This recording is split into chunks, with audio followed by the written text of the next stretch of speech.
Welcome everyone, it's me, KG, and today I'm going to go ahead and show you guys a quick guide on how to build your shoulders.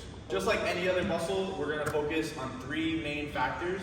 The first being progressive overload. If we're not getting better at specific exercises, we're probably going to be lagging behind when it comes to muscle growth. Second is going to be training frequency. Now, the shoulders are kind of difficult compared to other muscle groups because a lot of the upper body movements are going to go through the shoulders. So when you're doing push workouts or pull workouts, you're always going to be moving the shoulders, whether you're pushing on some chest presses or doing directly shoulder exercises or even doing rows or pull-ups. They're all going to go, all the motion is always going through the shoulder. The third thing we got to focus on is going to be recovery. Along with frequency, it's important that we also give ourselves enough time to recover from these workouts so we can go ahead and hit it hard again. Here it gets a little tricky for most people, especially if you're not taking anything that's going to help you recover quicker, some extracurriculars maybe.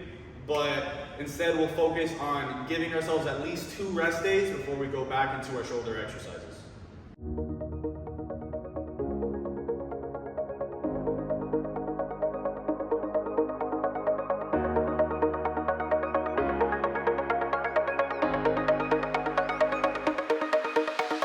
So when it comes to the shoulder, there's 3 different parts of the shoulder we want to target. First, we have the front delt, then we have the mid delt, and lastly, and the most neglected, is probably the rear delt. Specifically, when we're thinking about building mass in the shoulders, we always want to use the barbell overhead press as our main exercise. This is a good exercise to build a lot of strength. Building a lot of strength is going to make it easier to be better at the other exercises, and also is going to build a lot of muscle overall. Secondly, we're going to worry about dumbbell lateral raises, which is going to target the mid delt. And lastly, we're going to work on the rear delt, which is going to be doing either face pulls or some rear delt flies or another variation of that sort.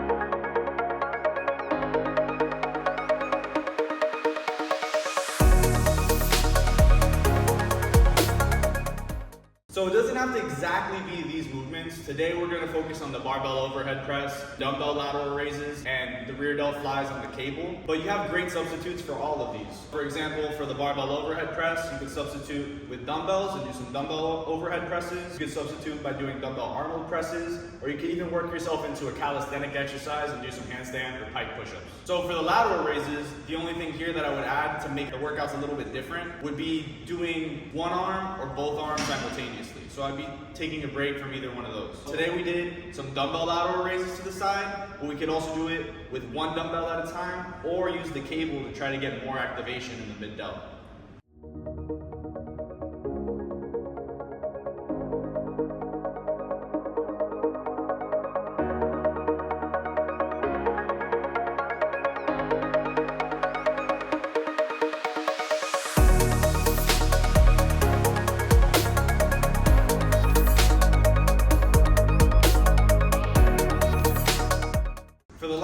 Shoulder movements, we're focused on the rear delt. Cable rear delt flies probably has the most rear delt activation, but I really do like cable face pulls as well because there's so many rowing movements that we're trying to get better at in the gym, and it's a good variation still.